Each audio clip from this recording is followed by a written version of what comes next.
All right, I'm going to show you how to use full text search on FamilySearch. I talk about it nearly constantly in my short genealogy tip videos that I post across social media. But a lot of people have asked me to just go in and show people how to use it. A lot of people are intimidated by it. It's technology they're not used to. They're used to just searching like an ancestor's name. And so I'm going to show you a little bit about like how I do it, how I run full text search when I do my client work. Um, Little background on FamilySearch Full Text Search. You do need a free FamilySearch login to use it, and you never know what you're going to find out there. Because the difference in searching like an ancestor's name in indexed records versus this is that they have put it through OCR technology, optical character recognition, so that it can search any word in the document. It has been trained on handwriting, different languages.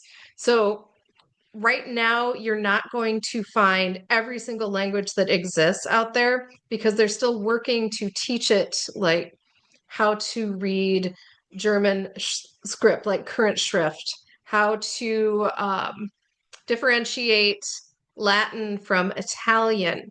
They're still working on it. And as they get something perfected, then they add in collections that can be searched through full text search. So not all of the 5 billion plus images that FamilySearch has are available in full text search.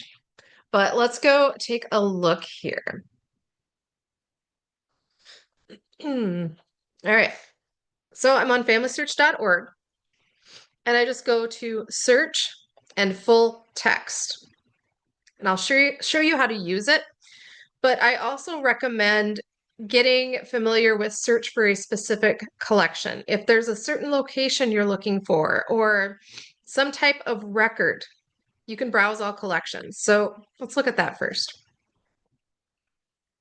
And you can see here what was most recently added to full text search. Because like I said, individual collections have to be added. It's not just automatically searching everything. So here it is alphabetical by collection title. I also like to go over here and click on last updated to see the most recent collections that have been added. So let's see, biographies for DC have been added recently. And you can hover, I used to be able to,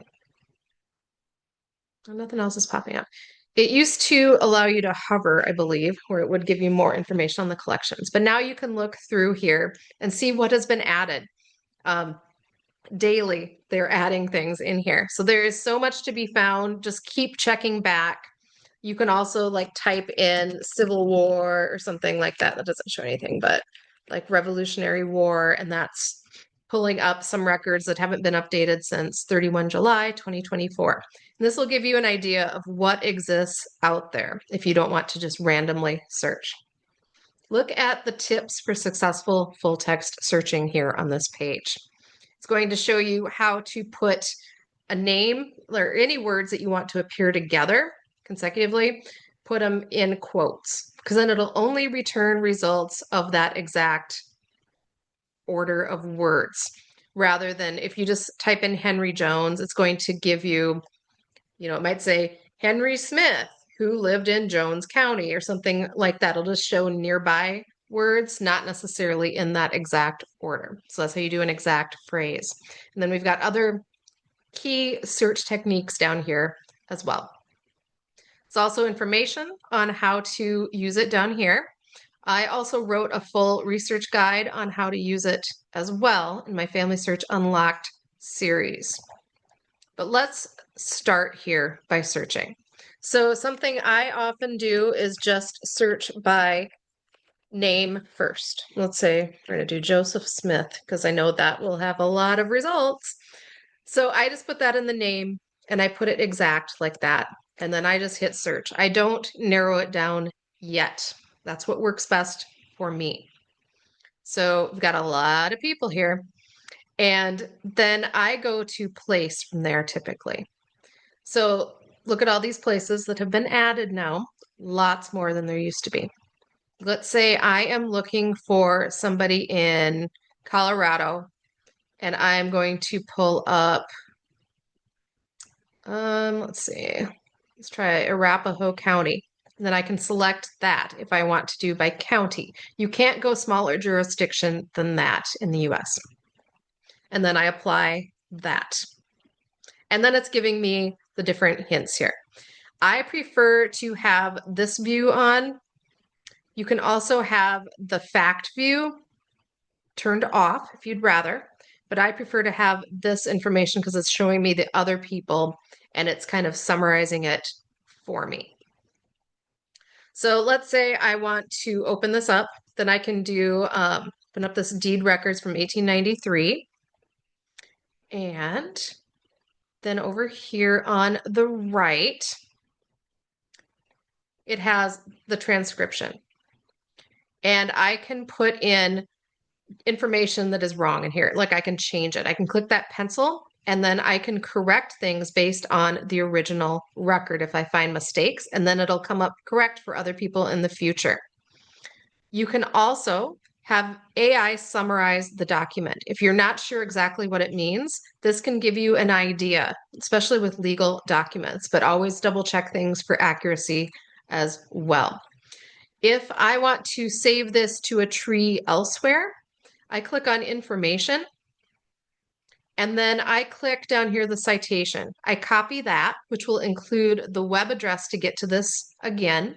And then I add that into somebody's profile in an ancestry tree so that I can get back to this record, because you cannot take the image and upload it into your ancestry tree. That goes against terms of service for the websites. Because FamilySearch is allowed to display this, Ancestry is not. They do not have a contract for this specific record. So that's what I do in full text search. Let's say that I wanted to try something different in here. Let's say I wanted to no longer be searching in Colorado. So I'll remove that. You can also just clear filters at the top. Let's say I want to get rid of that. You can only do one at a time currently. But let's say I want to find any Joseph Smith that also has the name nearby of, let's see, of Johnson. Then I have results here that show me Johnson along with Joseph Smith. So that's especially useful when I am searching for like a woman's maiden name to find other family for her. I usually, like if I know she's a Johnson, then I would search for Joseph Smith and then any Johnsons that are there as well.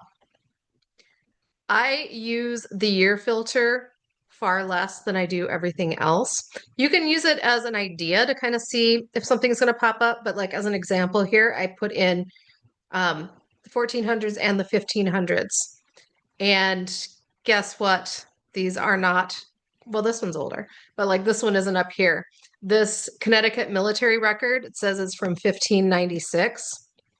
It is not. So I go in there and I look at it. And I can't see from here exactly what the date is on the front end here. Let's look here. Revolutionary War. So it's not, from the 1500s, it's from the 1700s. So you will find a lot of mistakes in those years. So you can use them to start with, but don't fully trust it. I often look at these really early ones as well, because that's typically going to be misfiled information, and that will often be something that nobody else has found. You can also look by record type and narrow it down from there too for like periodicals or vital records. So go out and play with full text search. Don't feel intimidated by it. They are constantly adding new collections from other countries and better refining the searches as well. So you 100% need to be using this in your research, because it is the best thing to happen to genealogy since the internet began.